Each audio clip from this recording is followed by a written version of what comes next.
All right, get ready to dive into something pretty wild today. Philosophical zombies. Now, before you start picturing, flesh-eating hordes and all that, let me clarify. Right, we're not talking George Romero here. Exactly. No Hollywood zombies. We're going deep with the Stanford Encyclopedia of Philosophy's entry on, well, zombies. And let me tell you, it gets pretty weird, pretty fast. Oh, absolutely. We're basically talking about beings that look and act just like us, could probably pass a Turing test, But there's one big difference. One huge difference. They've got zero inner experience, no consciousness, zip, nada. Yeah, it's like they're just going through the motions. But there's no one home inside, so to speak. To put it in, well, philosophical terms, there is nothing it is like to be a zombie. Okay, so now you're probably thinking, wait, why are we even talking about this? This seems pretty out there, right? Right. Like, why bother with this whole zombie thing? Well, it might seem outlandish, but this zombie idea really gets to the core of a big philosophical debate. One of the biggest. The relationship between the mind and the body. And more specifically, it throws a wrench into a view called physicalism. Physicalism. Okay, so for our listeners who, haven't spent their Friday nights debating this stuff, Right. Can you give us the physicalism for dummies explanation? Sure. Physicalism, basically, it's the idea that everything in the universe, and that includes consciousness, can be explained in terms of, well, physical stuff. So like atoms, molecules, all that jazz. Exactly. Your thoughts, feelings, your sense of self, all of it. It's just neurons firing in your brain, no extra ingredient needed. Okay, so if that's true, if physicalism is the whole story, then if we could build an exact physical copy of you, we'd also be creating a copy of your mind. Right, and all your experiences too. Because at the end of the day, you're just, physical stuff arranged in a particular way. That's the idea. But that's where this whole zombie problem comes in. If it's even possible, just possible, that a zombie, something physically identical to you but without consciousness, well, if that could exist, then physicalism might have a problem. So it means there's something about consciousness that goes beyond just the physical stuff. Right. It's like, imagine you're baking a cake. You follow the recipe perfectly, same ingredients, same oven temperature, everything. You should get the same cake every time. Exactly. But if there's even a chance you could end up with something that looks and smells exactly like a cake but isn't actually a cake, well, that suggests maybe we don't understand baking as well as we thought. Or maybe there's a secret ingredient we're missing. Maybe. And that brings us to the big question, the one that keeps philosophers up at night. Can we really conceive of a zombie world? A world physically identical to ours, but with no consciousness, no experience. So we're not talking about, people just zoning out during election. Yeah. No, not at all. We're talking about beings with all the physical machinery that we think gives rise to consciousness, but it just doesn't. It's like a computer program running perfectly, but nothing's showing up on the screen. Exactly. Okay, so the big question is, are zombies, in this very specific philosophical sense, actually conceivable? That's the million-dollar question. Yeah. Or maybe the million-philosopher question. And to answer that, we need to dive into the world of, well, arguments. Yeah. And that's where things get really interesting. Well, as you might expect, the question of whether zombies are conceivable has sparked a whole lot of debate in philosophy. Some, like philosopher David Chalmers, find the idea pretty plausible.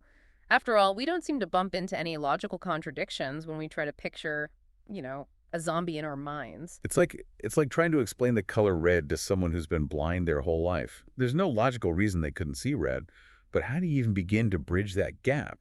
Is consciousness maybe kind of like that? Something we can't really grasp or explain through logic alone? That's the kind of thinking that Chalmers is exploring with his philosophical zombie argument. He actually uses a bunch of thought experiments to try and make the case that zombies are conceivable. One of his most famous is the what he calls the homunculus argument. So imagine, if you will, your brain, but instead of neurons, it's this vast network of tiny people. Okay, I'm listening. Each of these little guys, right, they're each doing the job of a single neuron in your brain. And they're all communicating with each other using tiny little cell phones. Okay, hold on. I'm now picturing like a microscopic society inside my head with tiny construction workers building my thoughts and tiny chefs cooking up my emotions. I'm not sure if I should be like fascinated or terrified here. But wait, I guess the point isn't whether this homunculus head would actually be conscious, is it? No, you got it. The real question is it conceivable that it wouldn't be conscious?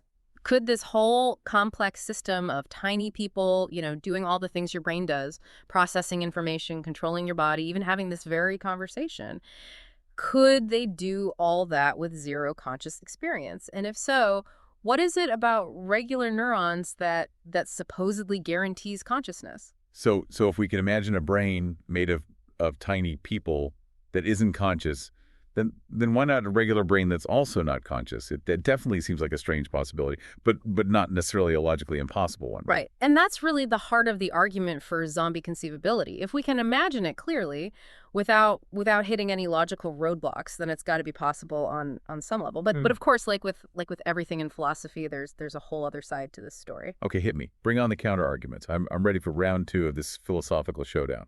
All right. Well, some philosophers, folks like Daniel Dennett, they're not buying it. They argue that maybe we just haven't really grasped how truly complex consciousness is. Maybe our imaginations are just too limited. Have we really thought through all the subtle nuances of thought and behavior that come with being conscious? So it's like trying to picture a world without gravity. Yeah.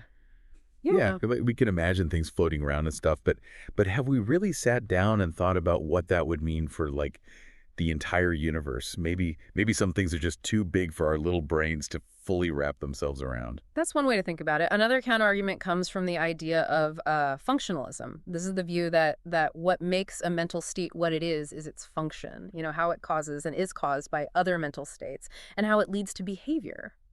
So like, are you saying that like being in love isn't really about some mystical feeling, but it's more about a set of things you do? Like Right. like writing bad poetry and making grand romantic gestures. Well, okay, it's a bit more nuanced than that. But yeah, you've got the basic idea. Functionalists would argue that if you create a being that's physically identical to you down to the very last atom, it's going to have the same functional organization. And that means it's going to have the same mental states, consciousness included. So a zombie, as we've defined it, just couldn't exist. Because if it walks like a conscious being and talks like a conscious being and basically interacts with the world like a conscious being, well, then it must be experiencing consciousness, even if it can't really, tell us what that feels like. Precisely. And then there's also the what some call the epistemic approach. This basically says, look, we just don't know enough about the physical world yet to rule out the possibility that we'll find a scientific explanation for consciousness. Maybe there are some physical facts about the brain that give rise to conscious experience, but we just haven't discovered them yet. Right. It's like how a few hundred years ago people probably thought it was inconceivable for humans to fly. They didn't have the knowledge of aerodynamics and engineering to even imagine how it would be possible. Maybe we're in a similar situation with consciousness right now. Like we're just missing a few key pieces of the puzzle. That's a great point. But even if we just assume for the sake of argument that zombies are conceivable, does that automatically mean they're possible? That's the next big hurdle for this whole conceivability argument. Okay, so we've tackled the conceivable part of this whole zombie thing.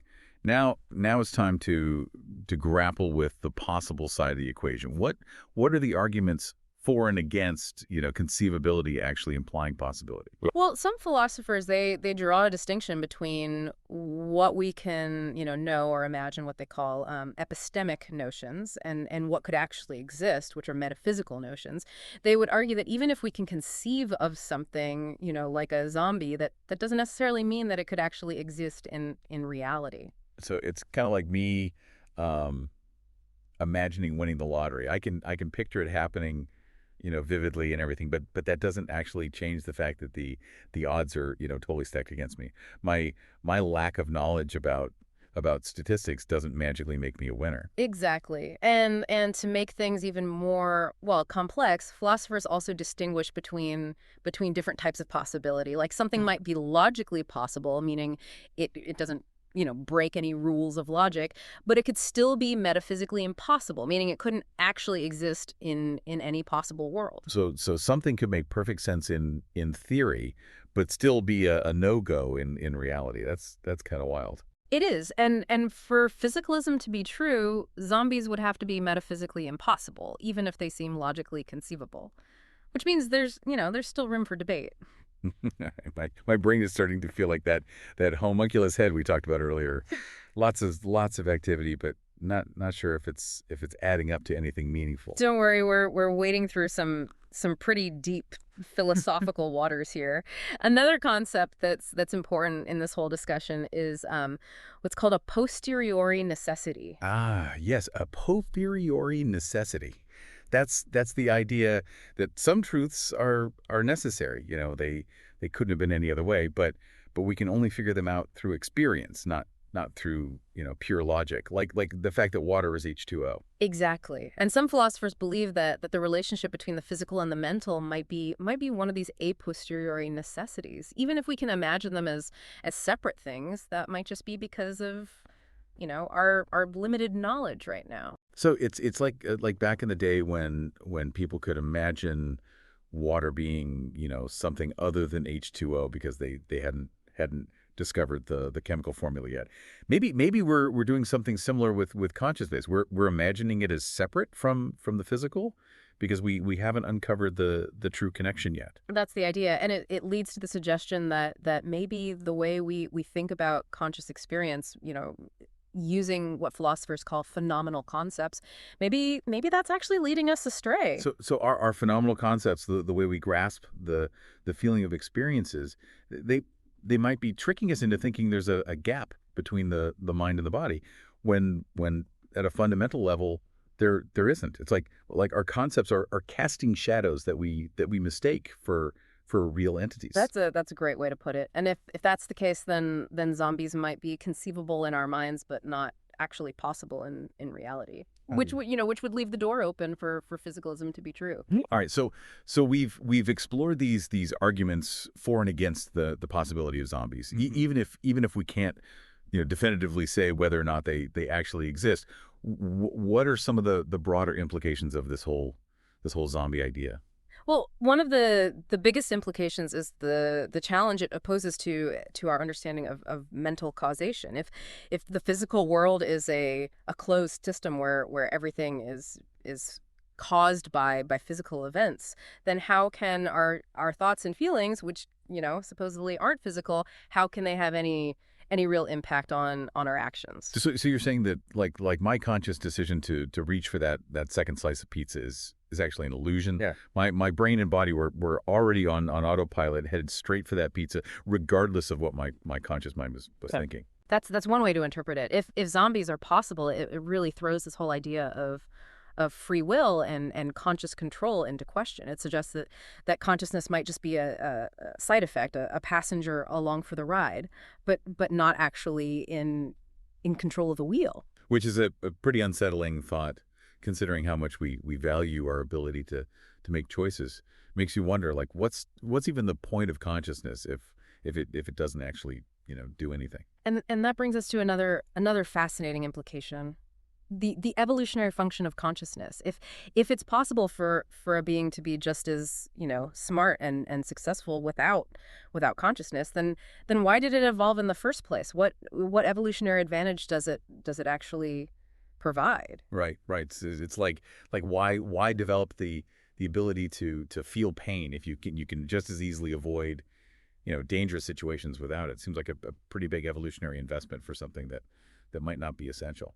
Exactly. And finally, this whole zombie idea takes the classic problem of other minds to a whole new level. If zombies are possible, then how can we ever be certain that other people aren't just, incredibly convincing imitations, just going through the motions without any genuine inner experience? So everyone around me could be experiencing like absolutely nothing and I'd be none the wiser. That's both terrifying and strangely freeing at the same time. Indeed. The zombie problem really throws a wrench into our social interactions and our understanding of what it means to be human. Oh, this has been one heck of a deep dive. We've explored philosophical zombies, those eerie beings that look and act like us, but lack that spark of consciousness. We've seen how the possibility of zombies challenges this whole idea of physicalism, and it raises these really profound questions about the nature of consciousness, the relationship between the mind and the body, and the very meaning of our inner lives. We've unpacked the conceivability argument. It wrestled with this really thorny issue of conceivability versus possibility, and considered how our phenomenal concepts might be, shaping our understanding of this whole debate. And we've touched on some of the just mind-blowing implications of this zombie idea, from questioning the role of consciousness in our actions to rethinking the very foundations of our social interactions. So where does this leave us? Can we definitively say whether or not zombies are possible? Well, as with many big philosophical questions, the answer is not so simple. There are compelling arguments on both sides, and the debate it continues. But even if we can't, settle this question of zombie possibility once and for all, the very act of contemplating it has forced us to confront some fundamental assumptions about ourselves and the world around us. It's pushed us to the limits of our understanding and opened up, new avenues of exploration. Exactly. It's not always about finding the right answer, right? It's about asking the right questions, challenging our preconceived notions and expanding the boundaries of what we think is possible. And who knows, maybe the very fact that we can imagine zombies so vividly, maybe that reveals something profound about how our minds work, Yeah. about this intricate dance between our inner world and the external reality that we inhabit. So keep pondering those philosophical zombies, folks, and maybe next time you're talking to someone, just take a moment to consider: are they experiencing the world just like you are, or is there something else going on behind those eyes? Something we might never fully comprehend. Until next time, keep exploring, keep questioning, and keep diving deep into the mysteries of the mind. And hey, if you ever happen to bump into a philosophical zombie, let us know. But maybe keep a safe distance, just in case.